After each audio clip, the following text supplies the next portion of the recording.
کہ یہ corona virus کی وبا کی جو بات کی جا رہی ہے اس کی کوئی حقیقت نہیں ہے. بعض لوگ اس کو سازش قرار دیتے ہیں اور اس کی حقیقت سے انکار کرتے ہیں. اسی طرح اس وبا کے اندر کس طرح رہنا چاہیے اور کس طرح اپنے فرائض ادا کرنے چاہیے اس کے بارے میں بھی بہت سے اشتباہات پائے جاتے ہیں. اس غرض سے علماء کرام کی تمام جماعتوں نے اتحاد تنظیمات مدارس دینیہ اور مختلف دینی اور سیاسی جماعتوں کے علماء کا ایک اجتماع منعقد ہوا ہے جس کا اعلامیہ میں آپ کے سامنے پڑھ رہا ہوں. بسم اللہ الرحمن الرحیم. آج بتاریخ 20 شعبان المعظم 1441 ہجری مطابق 14 اپریل 2020 جامعہ دارالعلوم کراچی میں اتحاد تنظیمات مدارس دینیہ کے زیر اہتمام تمام مکاتب فکر کے علماء کا ایک اجتماع موجودہ وبائی صورتحال پر غور کرنے کے لیے منعقد ہوا ہے، جس میں جمعیت علماء اسلام، جمعیت علماء پاکستان، جماعت اسلامی، تنظیم اسلامی، جمعیت علماء اسلام سندھ، عالمی مجلس تحفظ ختم نبوت، جمعیت اشاعت التوحید والسنہ، مرکزی جمعیت اہل حدیث، جماعت غرباء اہل حدیث وغیرہ کے نمائندہ علماء کرام نے شرکت کی. اس موقع پر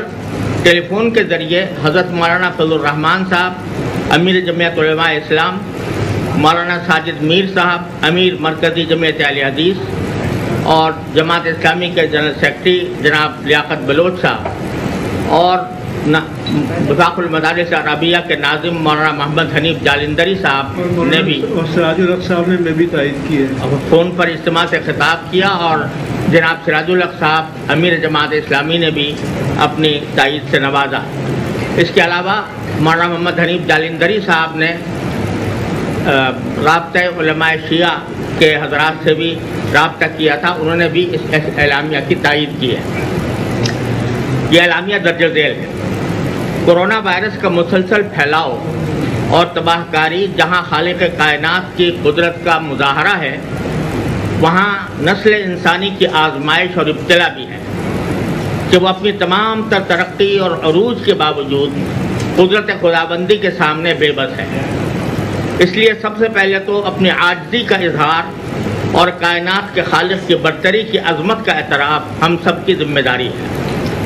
ایک مسلمان کے لیے ان حالات میں کرنے کا سب سے بڑا کام گناہوں سے توبہ استغفار، اللہ تعالیٰ کی طرف رجوع اور رسول اللہ صلی اللہ علیہ وسلم کی سیرت و سنت کے مطابق اپنے طرز زندگی کو بدلنا ہے. اللہ رب العزت ہم سب کو اس کی توفیق سے نوازے، آمین. وبا سے متاثر ہونے والے اور لاک ڈاؤن سے بے روزگار ہونے والے سب لوگوں کی حتی الوسع مدد ہماری قومی ذمہ داری ہے، اور حکومت یا تنظیمیں یا افراد جو اس ذمہ داری کو پورا کر رہے ہیں وہ قابل تعریف ہیں، اور اس کام کو مزید منظم کرنے کی ضرورت ہے، اور اس کے ساتھ دعاؤں کا اہتمام اور اللہ رب العزت سے اس وبا کو ٹال دینے کی مسلسل التجا ہر شخص کو کرتے رہنے چاہیے اور ایک دوسرے کو اس کی تلقین بھی کرنی چاہیے. نیز حکومت یا اطباء کی طرف سے جو احتیاطی ہدایات دی جا رہی ہیں ان سب پر عمل کرنا بھی ضروری ہے. احتیاطی تدابیر میں میل جول کم کرنا، بلا ضرورت اجتماع سے منع کرنا بہت زیادہ اہمیت رکھتا ہے، جس کی سب کو پابندی کرنی چاہیے، مگر لازمی سروسز میں کام کو معطل نہیں کیا جا سکتا. اسی لیے ضروری کام کو جاری رکھنے کا اہتمام کیا جا رہا ہے. مثلا سپر مارکیٹس،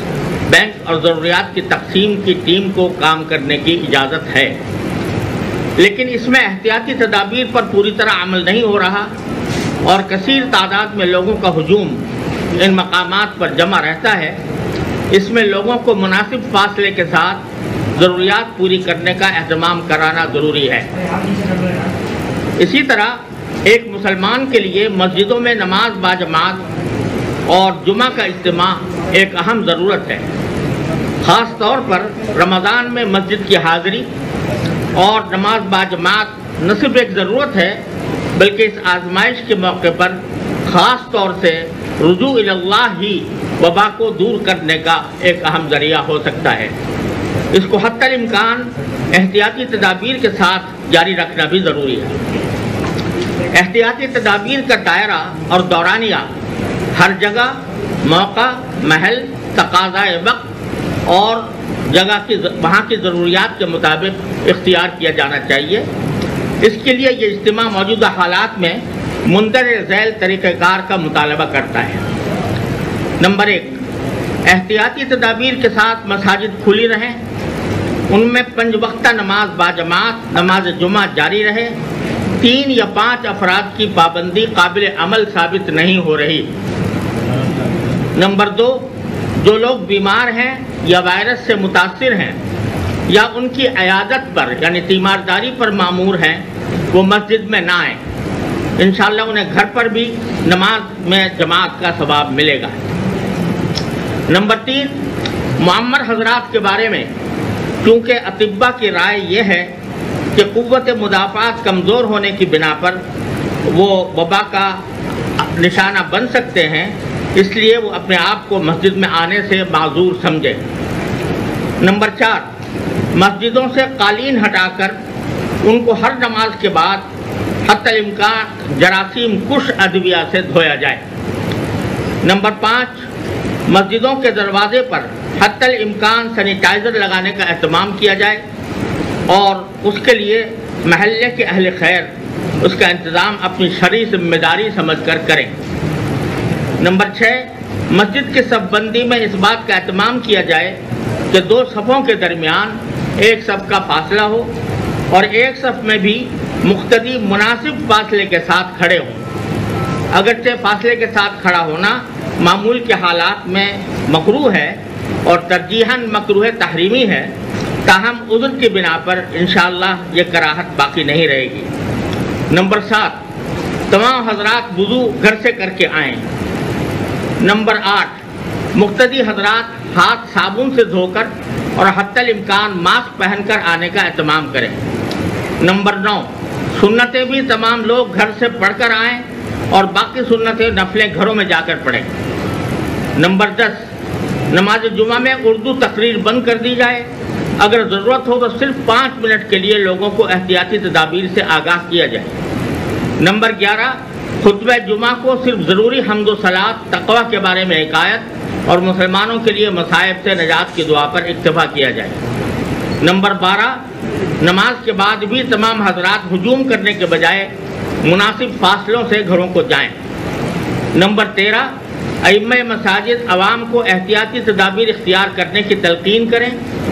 البتہ ان پر عمل کرانے کی ذمہ داری انتظامیہ پر ہے، اس کے لیے ائمہ کو ذمہ دار نہیں ٹھہرایا جا سکتا۔ حکومت سندھ نے کہا تھا کہ مساجد کے ائمہ کرام اور مسجد انتظامیہ کے خلاف پہلے سے درج ایف.آئی.آر غیر مشروط طور پر واپس لی جائیں گی اور آئندہ ان کے خلاف ایف.آئی.آر نہیں کاٹی جائیں گی، لیکن حکومت نے اس مادے کی خلاف ورزی کی ہے جس سے باہمی اعتماد و اتحاد مجروح ہوا۔ آئندہ ایسی کارروائیوں کو اعادہ نہ کیا جائے اور حسب وعدہ عمل کرتے ہوئے تمام ایف.آئی.آر واپس لی جائیں اور گرفتار شدہ ائمہ کرام کو فوری طور پر رہا کیا جائے۔ یہ اجلاس ملک کے میڈیکل اور پیرامیڈیکل اسٹاف کی خدمات کو خراج تحسین پیش کرتا ہے اور ان کی اور پوری قوم اور انسانیت کی سلامتی کے لیے دعاؤں کی اپیل کرتا ہے۔ اجلاس یہ بھی اپیل کرتا ہے کہ پوری قوم متحد ہو کر اپنی خدمات انجام دے اور ہر طرح کے سیاسی، گروہی، فرقہ وارانہ اور عصبیت کو بالائے طاق رکھ کر اپنے اپنے فرائض انجام دے۔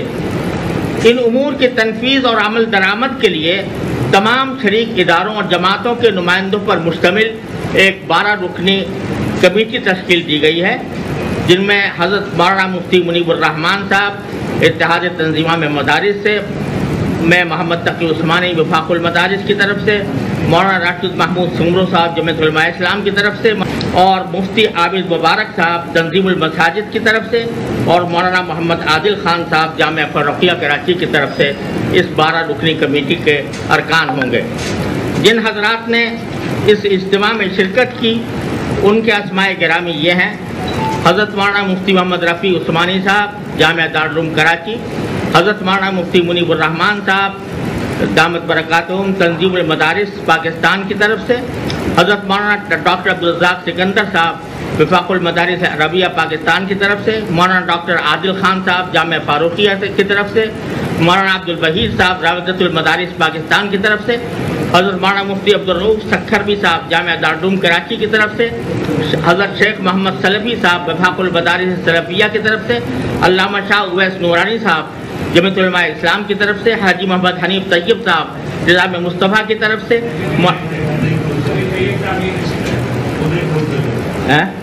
پہنچ نہیں سکے. اچھا مولانا محمد یوسف قصوری صاحب مرکزی جمعیت اہل حدیث علامہ راشد سومرو صاحب جمعیت علماء اسلام جناب محمد حسین مینتی صاحب جماعت اسلامی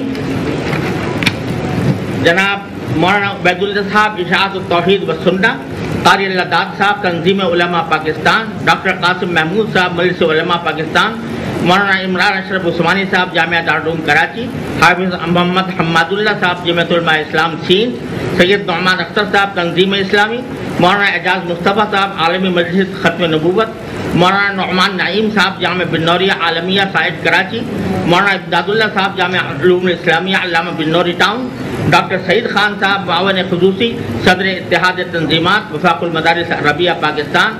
قاری محمد عثمان صاحب جامعہ عثمانیہ کراچی مولانا ناصر محمود صاحب جامعہ اسلامیہ لاڑکانہ محمد ابراہیم سکرگاہی صاحب رابطہ آفیسر وفاق المدارس عربیہ صاحبزادہ علامہ عبد المصطفیٰ اظہری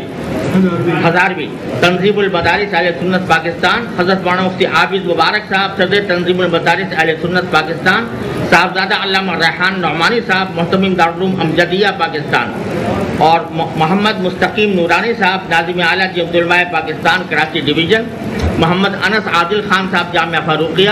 مولانا قاسم عبداللہ صاحب جامعہ حمادیہ مولانا محمد عبد المنان صاحب نائب مفتی جامعہ دارالعلوم کراچی مولانا عبداللہ نجیب الحق جامع مسجد بیت المکرم مولانا حسان اشرف عثمانی جامعہ دارالعلوم کراچی سید عمیر الحسن حسن برنی صاحب دارالعلوم نعیمیہ کراچی عبدالرشید فاروقی صاحب جمعیت اتحاد علماء جماعت اسلامی مفتی نذیر جان نعیمی صاحب دارالعلوم مجددیہ نعیمیہ ٹرسٹ ملی علامہ محمد اشرف گورمانی صاحب صدر سنی علماء کونسل مفتی آصف سعید قادری صاحب چیئرمین نور الاسلام اسلامک اکیڈمی مفتی رفیع الرحمان نورانی صاحب جامعہ گلزار مدینہ علامہ توقیر مصطفی جامعۃ المصطفی الرضویہ حافظ احمد سلفی جمعیت غرباء اہل حدیث مولانا عبدالستار مدنی مدرسہ تحفیظ القرآن المدنیہ لانڈھی مولانا اقبال احمد صاحب محتمم جامعہ مدینہ العلوم حقانیہ مولانا مفتی محمد غوث صابری صاحب جمعیت علماء پاکستان مفتی علی زمان صاحب جمعیت اتحاد العلماء کراچی وآخر دعوانا الحمد للہ رب العالمین.